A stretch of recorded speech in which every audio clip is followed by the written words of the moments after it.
πιστεύω ότι έγινε ένα καλό παιχνίδι και από τις δύο ομάδες. Ειδικά ήταν πολύ καλό όταν οι ομάδες ήταν 11 μέτρες. Πιστεύω ότι ήταν ένα κρύο παιχνίδι. Οι δύο ομάδες προσπάθησαν να στείλουν κάποιο γκολ και είχαμε μια ευκαιρία.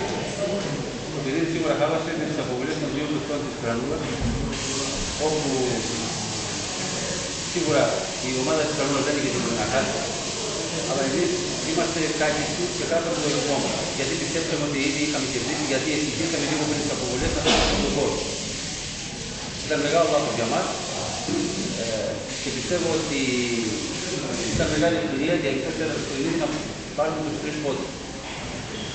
Παρ' όλα αυτά όμως, η ομάδα της Κρανούλας πάλι στο παιχνίδι και θέλω να τη δώσω χαρακτήρια γιατί με 9 παίκτες κατάφερε να ισοφαρίσει. Και να ευχηθώ και στο πρωτογενωτή στην ομάδα της Κρανούλας να έχει καλή τελική χρονιά στο πράγμα της γάμα της Λιβύης. Αυτά μα σας το είπα και πριν ότι μείναν οι αντίπαλοι με 2 παίκτες του κόσμου, ενώ ήρθε εις βάρος μας. Από την άποψη ότι πιστέψαμε ότι θα κερδίσουμε πολύ εύκολα το παιχνίδι.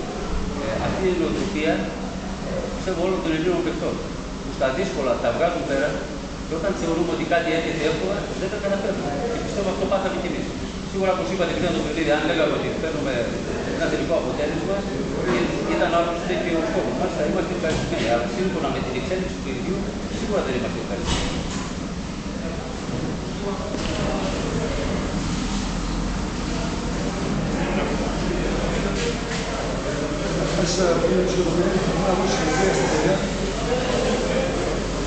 Ασχέτως αν χάσαμε 2 πολίτες βαθμούς, προσπάθεια που κάναμε ήταν ένα 18 θέσεις μέσα στον σκοπό, 9 δηλαδή με το πρόβλημα.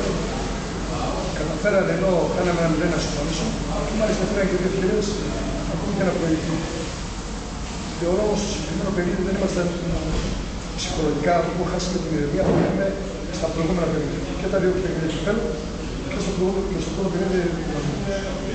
Υπήρχε ένταση όντως, είναι ένα τοπικό τέρμα. Δεν θα έπρεπε όμως να υπάρχει ένταση.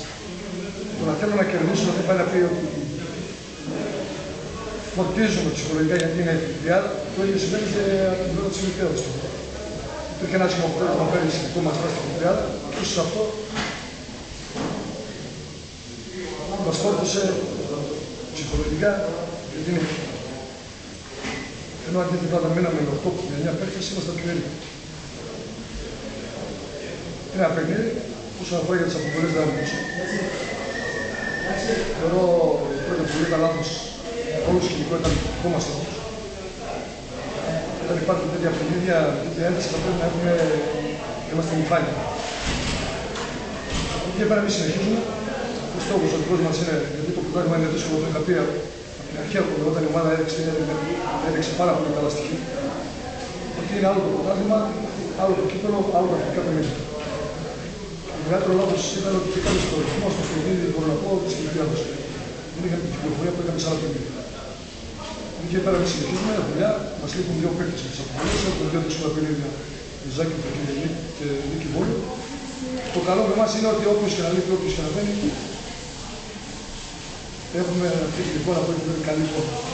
Να ευχηθώ και την Ολυμπιάδα να φτύχει το στόχο.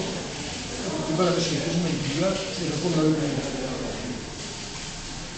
Θεωρώ η αντίδραση του πρώτου συμβουλή του Διαμόντη που ήταν εύλογη, δεν ξέρω τι ελέγχει.